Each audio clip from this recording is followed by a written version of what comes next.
That'd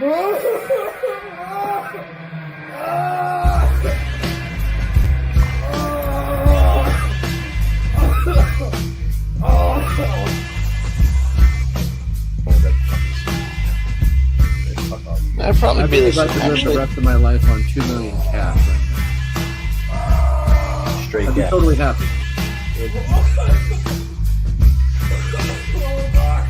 Yeah, because I'm delayed, so I'm gonna kick McNeil out if he fucking pulls this shit. Tony B420 Pod. Welcome, guys. How are you? Oh my god.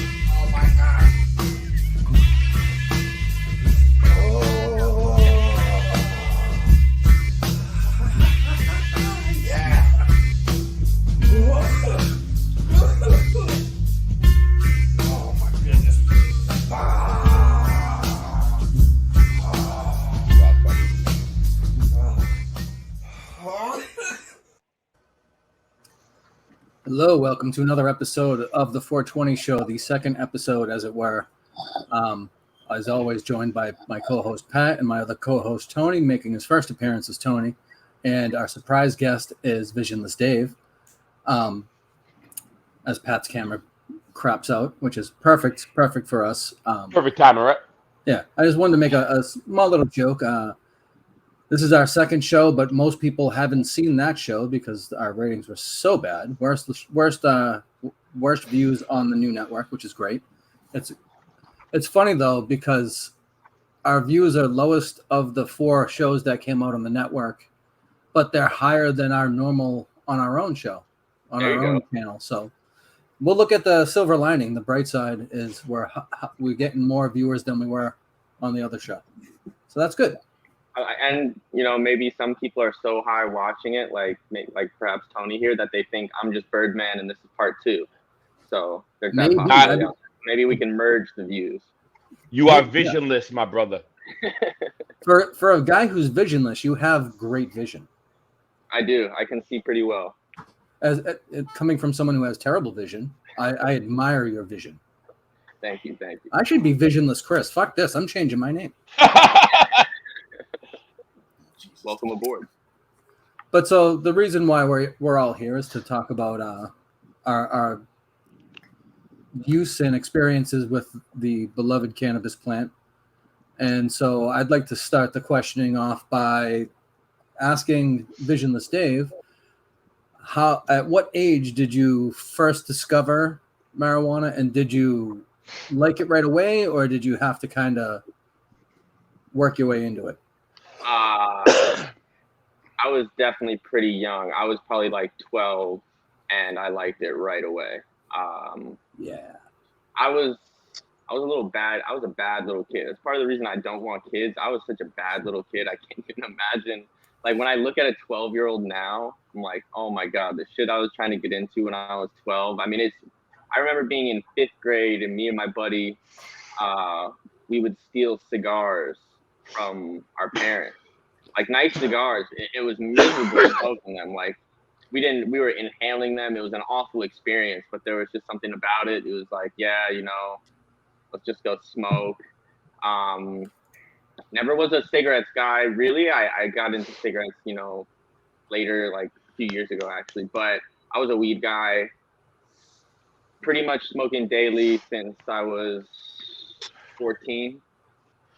And then, you know, once you get your license, that's when things really become easier. You know, smoking becomes a lot easier. But my parents, I mean, they were never like, oh, yeah, you can just be a 15-year-old kid smoking in the house. But they're never asking like, oh, why do you smell like weed? Why does your car smell like, you know, it's kind of like, as long as you're handling I got good grades as a kid. So my parents kind of let me do whatever I wanted. So, yeah, I have a long standing relationship with the beautiful plant. How does a 12-year-old get weed at that? You know, how did you get it? I had 2 older brothers. So I would steal it from them. Yeah. You have an older sibling. That's pretty much how you always get it. That's how I got it when I was younger too, because I had 2 older sisters. Yeah. I have a question. Yes, Tony.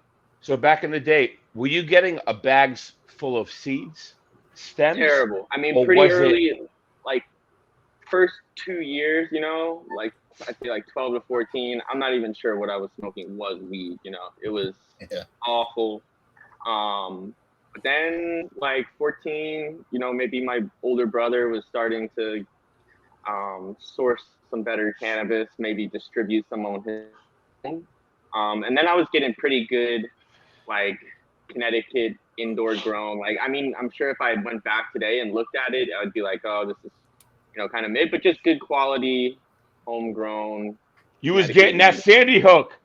You was getting that Sandy Hook. I was getting the Sandy Hook, exactly. It's just murder. I feel like in my experience, it kind of was, it came out of nowhere. You were getting the sticks and stems and seeds, and then all of a sudden, maybe it was just a different connect or what, but it just, the weed just got better instantly. Oh, yeah.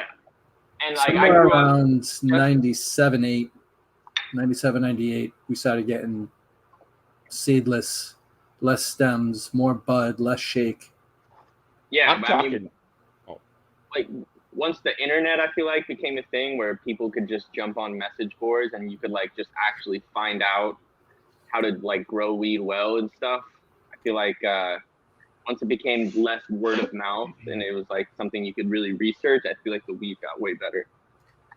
Once the internet told everybody there was a book out by James Cervantes about fucking the Cannabis Growers Bible, then everyone knew about it and you knew you could get it off Amazon when Amazon just sold books, because I know that's what I do. I used a lot of message boards back in like.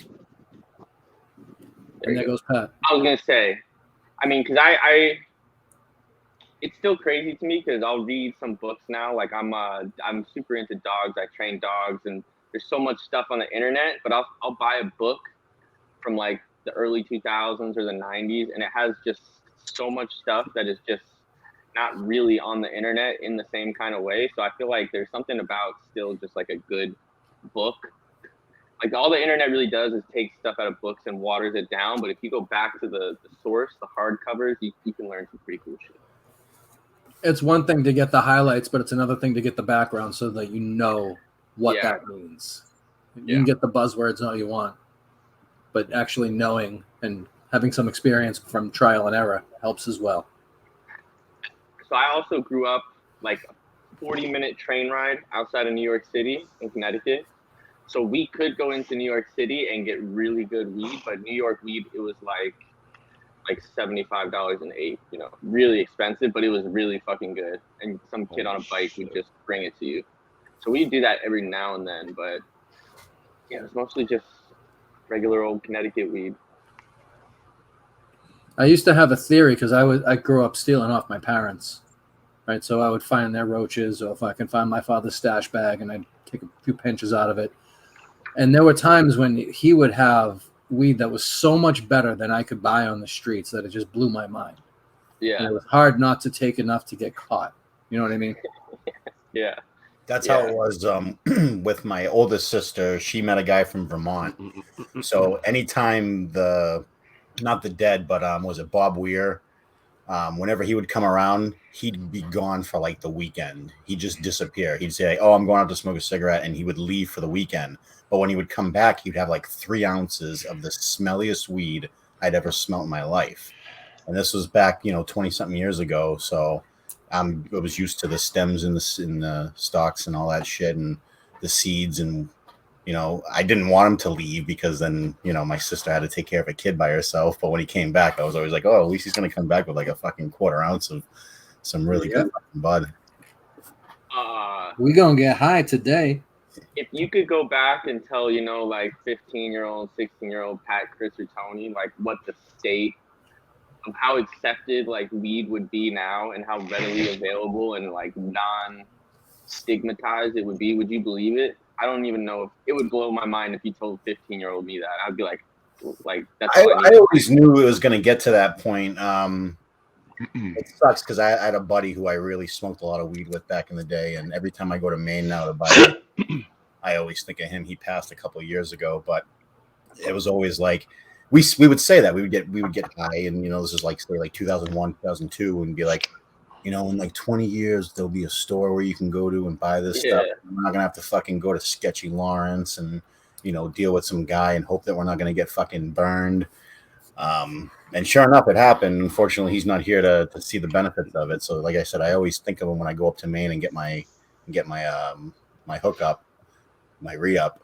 But yeah, it's crazy how it's just it's just normal. You just go into a store and this is what I want. Like the mystique and the rareness that used to be attached to like a weed brownie or any kind of edible, back in the day, it was like the whole town would know, like, oh, someone's parents are out of town this weekend, so they're making brownies, and it was like, oh fuck, like, it just how, and like dab pens now, and just these kids got it made. You can be getting high right in school and nobody's gonna know. Yeah, I mean, we used to have to struggle.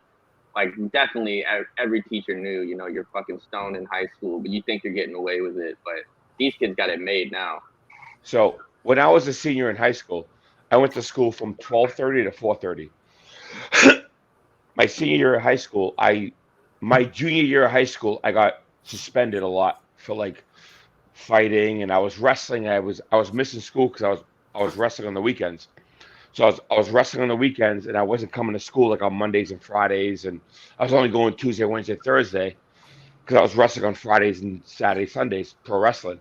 So they were like, senior year, you're going to school 12:30 to 4:30 with all the other like the minority kids that like got in trouble and all that other shit. So like I got stuck at the Malden High School with all these kids that were like gangbangers and like drug dealers, and I'm like, I'm in this group, and I ended up being like the driver for like these people who were committing these bad things, because like I'm the only one that had a car.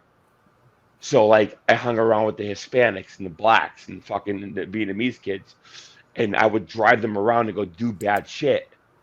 And it ended up like benefiting me in high school. I ended up I graduated. I didn't go to college because I was like, I'm gonna pay to go to fucking school. I was like, fuck you. The only thing I paid to go to school for was wrestling. So I never even went to college. I lied about it. But I said, yeah, I got my bachelor's degree in business. Yeah. I love business. Business. People who tell the truth on their resumes or whatever, you're the biggest clown in the world. I got a bachelor's degree in business. As someone who from time to time has to verify certain things on resumes, just embellish, don't outright lie. Yeah, embellish. Like, I went to college, but I didn't graduate, but my resume definitely says I graduated. Yeah, they don't ask for your diploma. Yeah. College. A guy told me when I was a senior in high school, and I went to a vocational school. So when you're a senior, you get to go out, and instead of going to shop, they bring you out to work if they find you a job. And when I was doing that, I was working with a guy who graduated from my school, and he goes, dude, if I could go back, I would have smoked so much more weed. I would have fucked off so much more, because not one motherfucker asked me for my diploma when I got to the real world. That's what I'm doing. Unfortunately, I'm at a point in my career without a verifiable degree. I can't really move up. Yeah, listen, I'm as high as I can go without having some piece of paper. Me too. $30 or more, a little bit an hour. I'm good. Good. I don't need anything else. I don't fucking need anything else.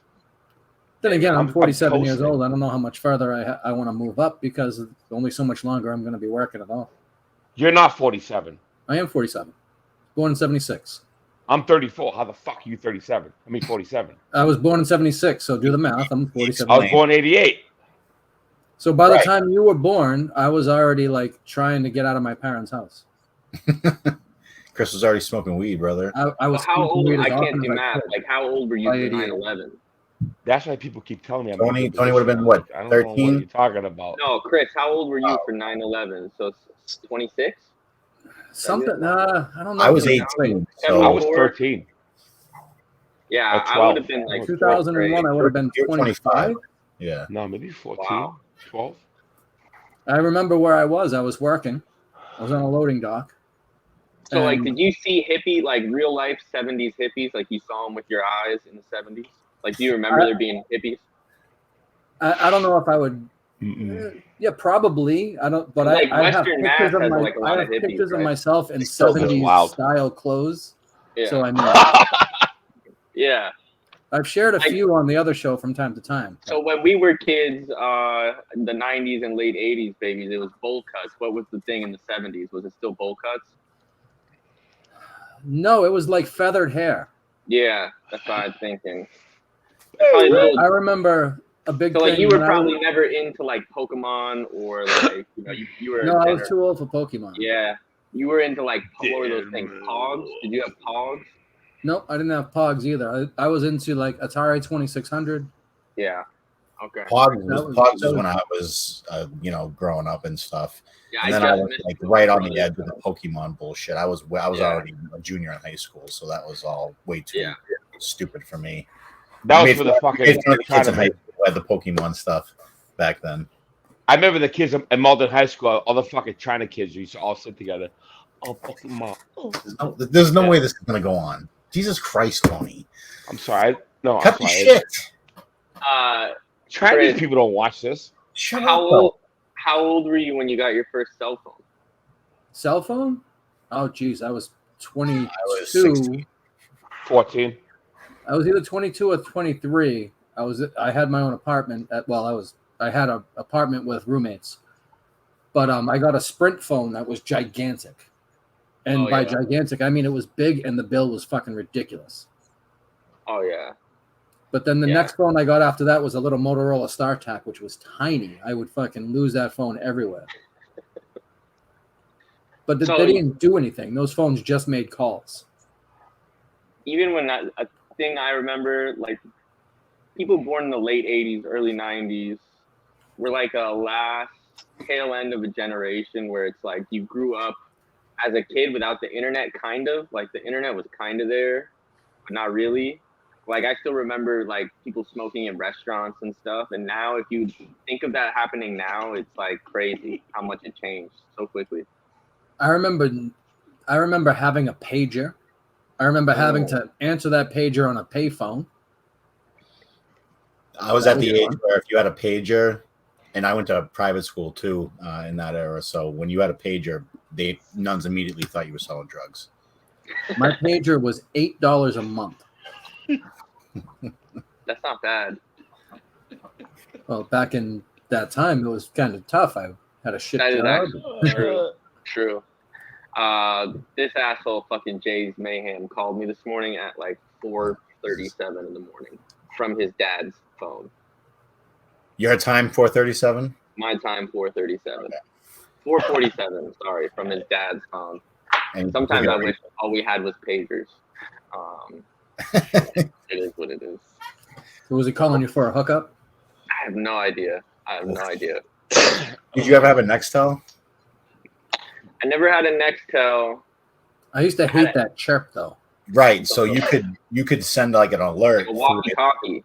Yeah. So he could have done that. Like imagine if you had those back in the day with him, and he could just go yo. Or there's like a thing that you could push through, and it just sends like an alarm like through your thing. Oh, terrible. Those would be the worst, especially with him. DD, let me ask you, what's your preferred method of consumption? Joints, spliffs. I'm pretty much exclusively spliffs. So when you say spliff, do you mean the technical? It's half weed, half tobacco, or just it's a roll? I'm like a 70-30 guy. 70 weed. My brother, who I live with, he's more of a 50-50. I prefer just a little bit of the ratio to be tilted. But yeah, just spliff pretty much exclusively.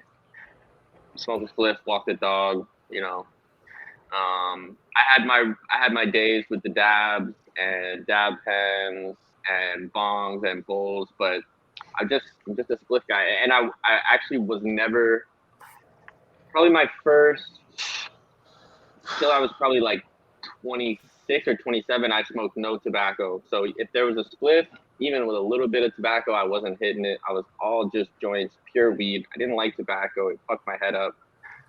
Ended up going to rehab, getting sober for like 18 months. And the only thing you could do in rehab is smoke cigarettes. There's like nothing else to do. So I actually I got clean off of drugs in rehab, but I started smoking cigarettes like a pack a day in rehab. So see, I feel like that's a bad trade-off. It's a terrible trade-off.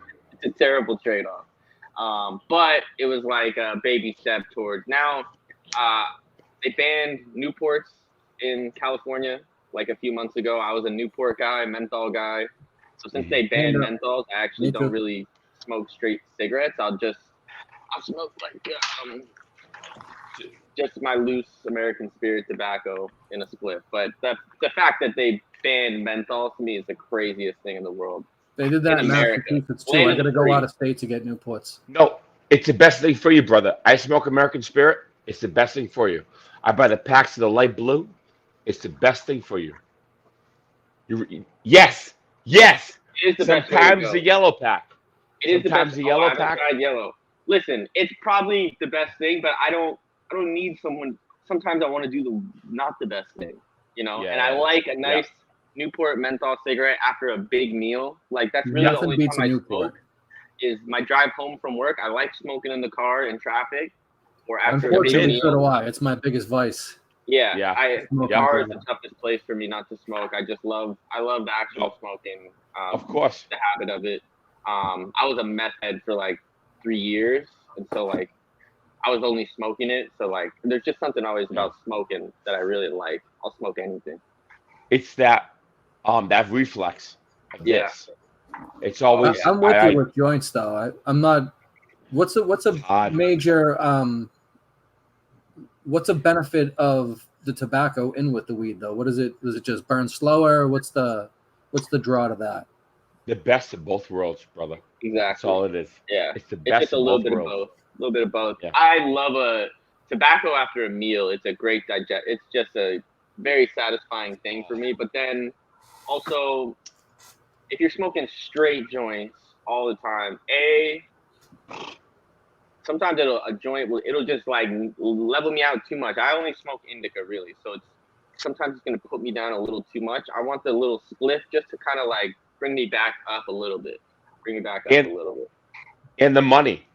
And you can't be, it adds up. After a while, you wanna throw a little weed inside with your tobacco. It's a little bit too much money. Especially when it's hot as fuck out, like a straight joint in the sun in the summer. Oh, you're done. You're done. Oh, the closer time to dance.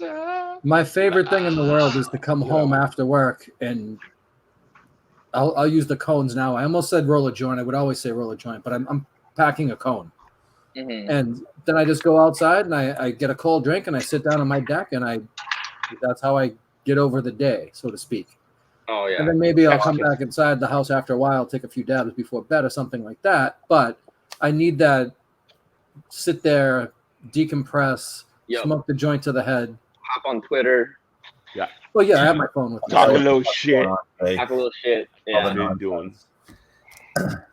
Today I heard on your last episode, I believe, because I used to be morning, first thing out of bed, smoke right away. I used to be all day. Now I'm like 5 o'clock when I get home from work, I start smoking. Yeah, that's me. I kind of miss the all the time routine, like when but I just feel like I can't pull it off, and my day starts at 5:30 in the morning. You know what I mean? I'm leaving the house at 5:30. I'm in the kennel at 7, working hard right away at 7. So I'm out the door. I'm up at 5:45, 6. So it's just not conducive to that lifestyle. But I do love training dogs when I'm high. It's like I do keep a pen in my car, and there'll be times when I'll leave work and go out to the car and take a few rips, and that'll get me through the day. But I don't know. It's different. I used to keep a bowl in the car, and I would, whenever I got to work, I would pack a bowl. I would need to get to work an hour early so that I could get high and then go into work. Yeah. You know what I mean? And if I couldn't do that, then I was a bitch to work with. People hated me. This is a random question. But so like, when you're a younger kid, you got to be a little more discreet with smoking weed. There's all the tricks, making like the dryer sheets and the toilet paper roll, whatever. What were some of we used to have this thing called the vapor genie, right? Do any of you know about a vapor genie? No. I've heard of it, but is it anything like the diaper genie? Pat knows. No. Pat knows. So it was like a little Pat knows bowl, right? Like a wooden bowl.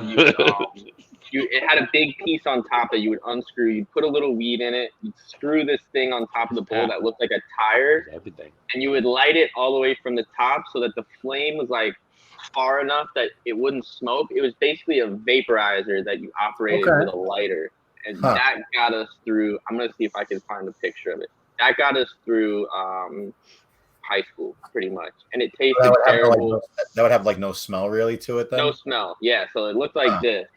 You would unscrew that top part and put the weed in I've the hit that middle. before. Yeah, the vapor gene. It was so awful, but there was just things you had to do during your youth to get by. We would always go out for a walk around the neighborhood, smoke a joint, smoke a cigarette or two, and then come back. And my father was so anti-cigarette that it would be, you smell like cigarettes and it would just blow over. Yeah. You know what I mean? It wasn't until like the first time I heard him bitch about me smoking weed is he literally saw me standing on our front porch smoking a joint, and he gave me some shit. But the next time was after I had moved out, and my younger brother, who at the time was like 14, had come over and hung out for a Saturday afternoon, went home, and my father pulled him aside and said, "Hey, you smell like weed." And he said to my other younger brother, he's like, "What does he smell like?" My brother tells him, "Oh, he smells like weed. He smells like pretty fucking good weed. He must have been at Chris's house." So then I got all kinds of shit for the next 4 months. But I was on my own. Parents can't do shit to you at the time. Yeah. My previous administration, I would always she didn't want me smoking at all. So I needed these pens like 15 years previously because I'd have to smoke. Flower was the only thing that was around back then. Not even dabs were around. So I'd have to smoke, and then I'd have to give myself time to be able to get somewhere to wash my face and wash my hands.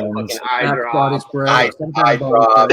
Not even, but the body spray she would know, so I couldn't even do the body spray. So I would have like bounce sheets. Yeah, I did that. So I would just get myself a little like that because that's what we used in the laundry. So I would have the one, especially in my work truck, where I could just freshen up then. But most of the time she caught me. So like I said, I needed the pens back then.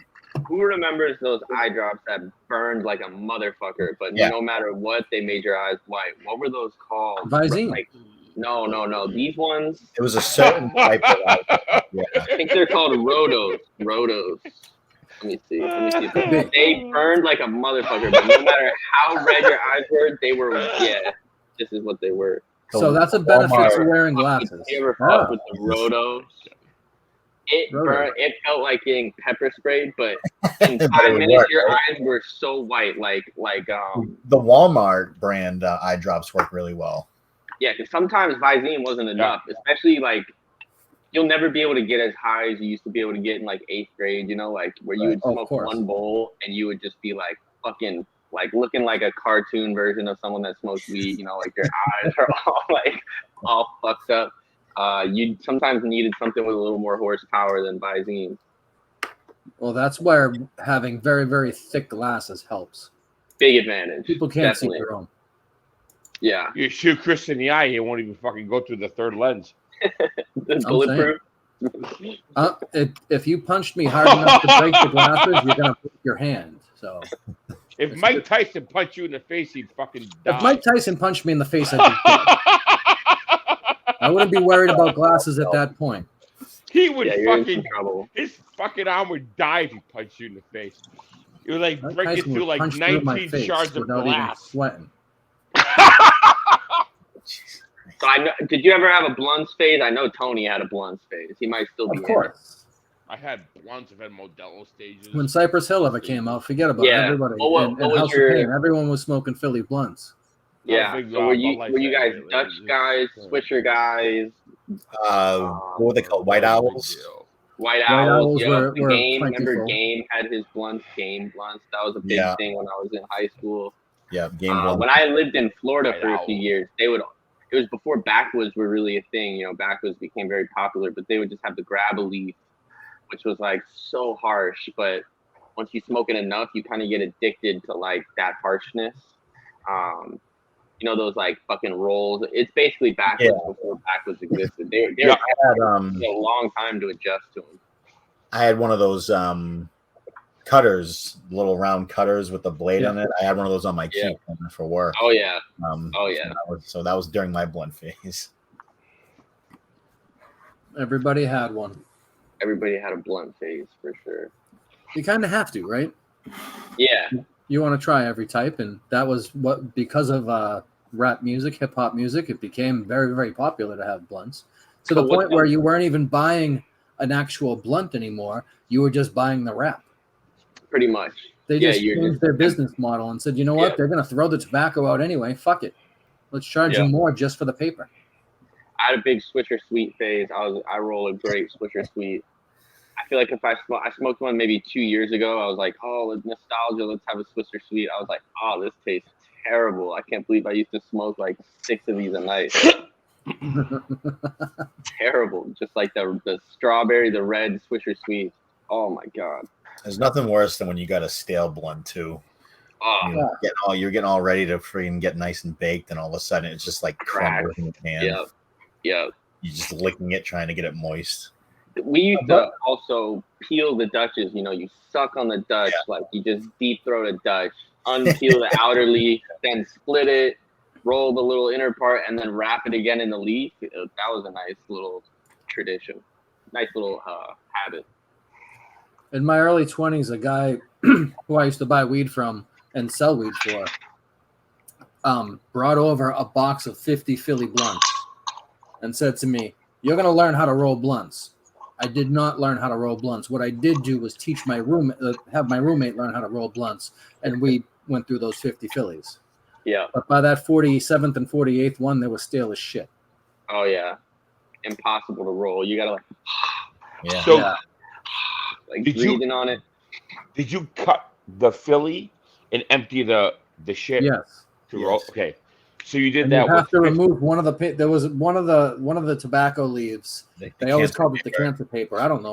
Cancer paper. Oh my God! Yeah. You know what I'm talking about? Oh my no! So you have to pull out I've the never cancer done paper. that. It was the end like tip. It's like you gotta get rid of the cancer. That's the part that gives you cancer. So the guys would try to look. Fine. They would look around to see when they could find the little line, because you could tell on the outside of the blunt where the line was. So the best would be if you could cut it exactly the right spot, because then you'd only take out such a little bit of the wrap. No, that's fucking insane, dude. That's fucking taking. No, a blunt is a blunt. Like, you leave it alone. I never went digging shit, like cutting open a fucking cigar. Well, some guys would try to they'll empty the blunt and then they'll cut the blunt in half because they want to use as little paper as possible. That is a nightmare. Like, put it in a paper. Do it. I remember not having papers, and my older brother teaching me that you could use. Never. Believe it or not, we stole the wrappers from my mom's fucking tampons, and the wrapper. Yeah. Oh Jesus. We used to use printer paper because we didn't. Oh yeah, everyone smoked a fucking Post-it joint. Post-it joint. Yeah, joints were not good. Well, at least you know it would stick at the end there. Yeah. It made it easier to hold on to the roach. You know what I miss? Do you remember the Randy's papers? Oh, I love the Randy's. Oh yeah, what were your papers? So there's been an evolution of papers. I feel like everybody maybe started as zigzag. You know, you're just like, oh, zigzags. I still like zigzags. The orange ones or the silver, the ultra. I like the zigzag ultra thin. The orange ones, and then they had you'd always rip a piece off of it. Mm-hmm. You want to use as little as possible. That's how, if you're a good roller of joints, you would use the smallest bit of paper, just enough to get around. Well, Zigzag had that. It was like a white, bigger type of box. It came with the tube, and those were a lot smaller. So those. Oh, I know what you mean. It was the. I get the raw. The 300. It's just 300 flat. If you're paying for your buck and you're only smoking spliffs, like a pack of the 300 flat papers is like $3, and then a normal pack of raws that has 50 papers is more. You know, I go with the cones. Yeah. But back in the day, it's easier. I bought a case of the Randy's rolling papers one time, and I don't know those. They have a wire. There's a wire in it. Oh my God, yeah, those were really rare when they came around. Yeah. Right. Okay, I remember those. It was a great invention. Yes. I don't know if it was. It was. Oh, At I thought it was very good. the time, it was. I was smoking them all the way down when I had the Randy's. Hmm. Nowadays, you got the cone at the end. And a lot of people I know that once it resins up towards the end of a joint, they don't want it anymore anyway. Yeah, it's too hard Like, to I'm hit. gonna cough. I don't want that. Right. I still No, smoke. I miss the days of like when I was a teenager. Our family would go on vacation to Florida, and I'd just be able to super, wrap up an ounce of weed and just stick it in my crotch and fly, get through the security with it. I mean, now they don't really care. You could probably just put it in your bag now. They don't really care, but Oh yeah, they don't care now. I miss those I was days. gonna of say just somebody being able on to- screen has brought a bunch of smoking paraphernalia back and forth to places a few times. I love the challenge of a good smuggling operation. I mean, I bring my Puffco with me now when I fly because it's obviously not loaded up with anything. It's just empty. You can fly with Yeah. it. So I just put it right in the bin with my laptop and all my other, bigger Over the shot, top and it just goes stuff. right through. I take a little picture of it, some of the guys, just so they can get a kick out of it. And yeah, when I'm sitting on a plane, I have my pen right in my pocket. So Oh yeah. I once flew with 1,400 Xanax pills just in my carry-on luggage, just in a big. Yeah, that's a little different. Yeah, those were the days. So do you It's want to get crazy what you into can fly with, though. You can pretty much fly with anything. right, nowadays? Yeah, just Yeah. not a bomb. Just not anything but a bomb. It's weird how they'll Or a water bring bottle. explosives or a water bottle. God forbid you have a fucking water bottle. Tony has to check his arms when he goes to the airport. Can't bring guns on the plane. Can bring you on. Hello, my friend. Want me to get? I'm bringing guns up on this fucking plane. I'll kill So, BD, you do you wanna get into, forever. Do you want to get It's into any of so the good. rumors? Yeah, Any of where's the rumors? Menner's drama? Oh yeah, let's get into the Menner's drama for sure. So how do you feel he's done running the network? Do you feel that he needs to be at least Listen. helped or replaced, or He's slightly tyrannical. He has a disillusioned amount of like how much he matters. He's drunk with power, but I wouldn't want it any other way. I mean, that's how I want my Menners. I want my Menners in that exact spot. I mean, you guys have more experience. How is he getting the show up? Is it easy? You just kind of, is He's that been easy to process deal with. matters? Easy to I'll deal tell you with. that Okay. he's been easy to deal with. We haven't had any issues. We've not been visited by Joe the Axe in any way, shape, or form. I will say BA did a very good job as a host. That's a tough hosting spot with a panel of people you don't know at all. So I was pretty impressed to see that. Yeah, I like having the YouTube back going. It makes things a little more fun, I think. I agree. Pat, can we take over the interview for a second? I got to go grab something outside. I'm trying to get my show off the ground. It's a little bit hard. I'm working with two very difficult people in Jay's Mayhem and Trent South. So, like, it's hard to get them. That's difficult. Yeah. I didn't see Trent being a difficult person. He seems to be game. He's like, you got to catch him in the right mood. He also hates Jay. They hate each other. So I'm trying to make the peace. But also, like Trent, he'll be very responsive for about 48 hours, and then he'll go off the grid for about a week. So it's just tough to catch Jay and Trent in a good place at the same time. But I'm gonna get it done eventually. So when you do that show with the two of them, what are you trying to accomplish with that? What is it going to be? Just more like a talking head type of. So yeah, yeah, I have no idea how it's gonna go. The first order of business is I have to have them squash their beef on air, and then kind of just see where it goes from there. But yeah, I had a little talk some KMS in there too. I mean, Jay's a pretty difficult person to talk to. It's hard to steer a show with him on it, so you kind of just gotta. Unless he's in person with you, it'd be a different. Yeah. I think the show would come off a lot better if you were in person with him, because then he's obviously a different person. But I think the beef between the two of them is more one-sided on Trent's side, I would say, right? Yes, but Jay is like, he knows how to poke his buttons to where it's like, he can be a little like asshole too, little diva, Sure. passive aggressive, We little all know that. bitch. So, yeah, I mean, Jay's an instigator, and like just the way he talks down to people, makes it very hard to get along with him sometimes. But Trent needs to know to kind of like not sell I for that know. also. I just can't. I talked to him about it. He's like, yeah, okay, yeah, that makes sense. And then just like 30 minutes later, he's going back and forth with him, like, I'm gonna kill you, So I tried to get through to him, but I just can't quite get through to him. But yeah, I'll get it done one day. Yeah, Trent's a good guy. He's got some stuff going on. Yeah, I like Trent a lot. Well, that show would be pretty interesting once you can get that off the ground. Yeah. Did I miss the whole description? And basically, you can deduce everything I said from just knowing that the show is going to be me, Jay, and Trent South, and it's hard for me to get them on the same page to get them together to record because they also hate each other. Are you still going watch to use that show? Are you still going to use at least once the dog brand for that, or is that No, brand? I believe Jay wants to call it All the Muffins. He wants to put the muffin brand behind it. It's probably only going to be one episode, so it's not really even going to be a show. It's maybe just more of a special. But yeah. 27 come with the party mix, so that's Pat's favorite part of the Tony gimmick. yes. When Tony buys a whole mix of stuff when he just wants one certain item. Just needs one thing out of it. Just wants one thing. What part do you want out of it? But that's You fine. want I don't even hate on that. It's why are you fishing through it on the microphone now? I'm just trying to get to it. That reminded me of something that other low people have done on standpoint.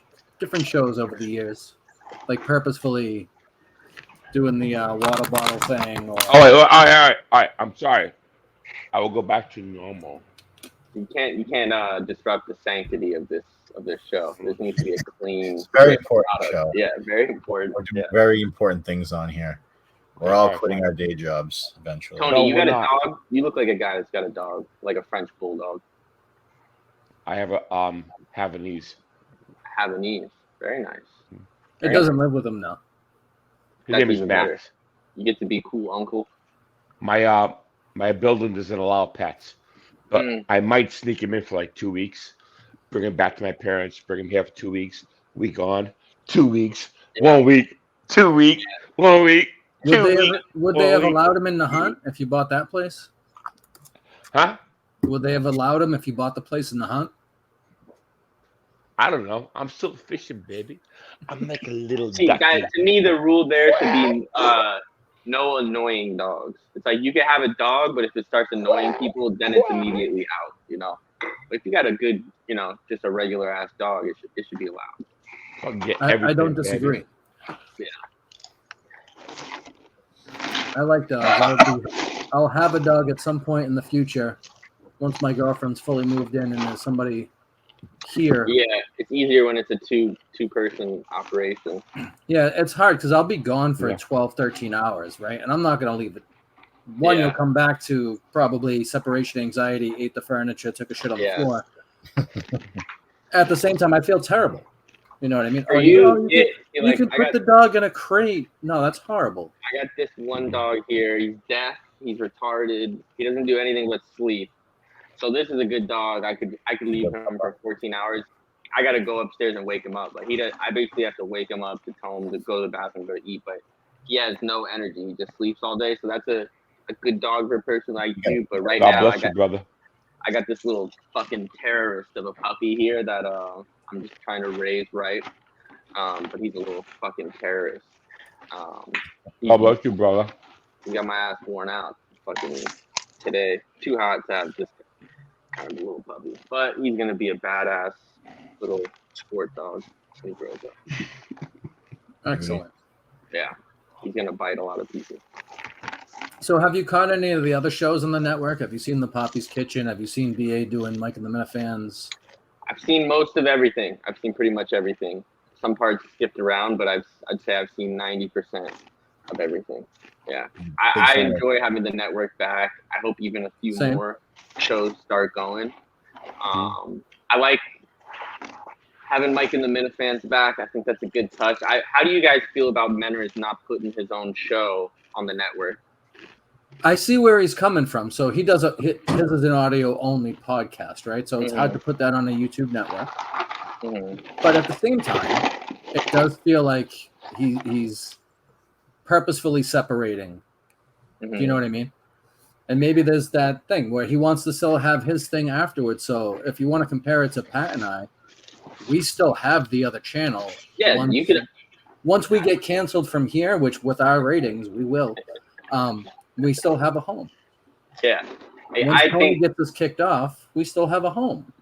Yeah, I think it's smart to do both, especially since, because I don't know about you, if I have a choice of listening to something on a podcast app or YouTube, I choose YouTube just because I'm a big YouTube guy. I've got the YouTube Premium, whatever. I just prefer using YouTube. And so I was saying the same thing to Montante. Like, if he has a KMS heavy episode, even if he doesn't put the video on the network because he might be partaking in extracurriculars that can't be on camera, I said just still at least put the audio only on the network, especially sometimes now. Montante gets a bit of Tony in him where he says things that he might not want everyone to catch that episode. True, but if he knows it's like, oh, this episode I got to be on a little bit better behavior because it's going a certain place, then he should be able to contain himself. Lost Tony. Ooh, I love you. So we choose to have Tony while we choose to not associate with Jay. And sometimes I wonder if that's the right move. It's probably the right move. There's times when it's clearly the right move, and other times when the line is very blurred. I bet Jay hates Tony. They've ran into each other on the timeline. Yeah, didn't go well. No, it did not go well at all. Yeah. Jay gets very territorial about certain things like that. I can see that not going well. Maybe they should have a show though. That would be funny though. Oh my god! Only if they could be in the same room. Yeah. See, if you get them together in person, I feel like they actually might get along. That would be fun. Yeah. Stay. You got anything else, Chris? No, I think we're good. I'm surprised we went this long. It was what I wanted, where it was a conversation. Wait a minute. Everybody else got to talk. I didn't get to talk yet. Tony, you got literally 30 seconds. Monologue. That's the least you got. It is my birthday next Friday. I hope everybody has a wonderful weekend. And I hope everybody has a wonderful... On this day, I see clearly... That's Edge's tattoo. I was a big fan back in 2007. I love you, Edge. Adam Copeland. I hope that you see this. I hope you see this there on YouTube. It's for 20. I hope you see that there. Here. Oh, number 95. Ding, ding, Robin Zombie.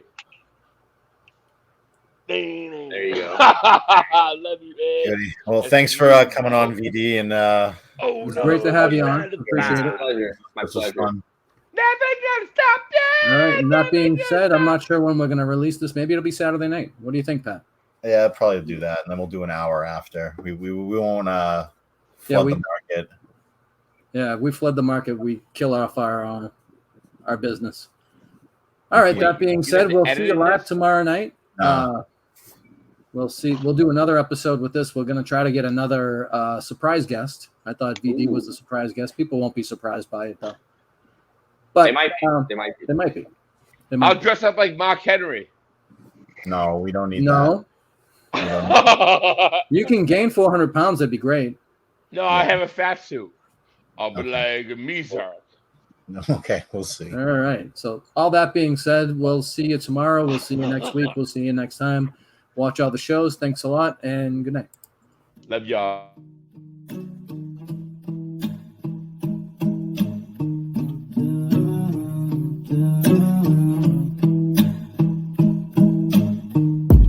Stars falling down, but that's fine with me. Chaos all around me, but I finally see. Love Nothing's going my way, I'm just gonna get high. I said nothing's going my way, I'm just gonna get high. Drop top, yeah, baby. But my pocket's been looking tight lately. I've been looking for somebody come to save me. It's not my fault that you've been making me go crazy. Nothing's going my way, I'm just gonna get high. I said nothing's going my way, I'm just gonna get high. Nothing's going my way, I'm just gonna get high. I said nothing's going my way, I'm just gonna get high. I'm soaring with the clouds, I'm in my zone. I hear you talking loud, leave me alone. You had it all, you gave it back. You had my heart, girl, that's a fact. You got it wrong, you never asked. I'm getting stoned, what's wrong with that? Nothing's going my way, I'm just gonna get high. I said nothing's What are those going clips my right way, now? I'm just gonna get Damn high. Chris Smith doing Nothing's it. going my way, I'm just gonna get high. Fucking dumb Canuck. Finally notice me. You make it so hard to breathe. Yeah, hard to breathe, but I smoke. Sky's falling down, but that's fine with me. Chaos all around me, but I finally see. Nothing's going my way, I'm just gonna get high. I said nothing's going my way, I'm just gonna get high. Drop top, yo, baby. But my pocket's been looking tight lately. I've been looking for somebody come to save me. It's not my fault that you've been making me go crazy. Nothing's going my way, I'm just gonna get high. I said nothing's going my way, I'm just gonna get high. Nothing's going my way, I'm just gonna get high. I said nothing's going my way, I'm just gonna get high. We're not offended by anything. This guy's nipples. Can you touch his nipples? Go touch his nipples. Oh my God! Go be a bigger man. Oh my God! They're Touch his serious. nipples. They're serious. Who's their They're serious? Hey, guy, another gotcha moment. Oh my God.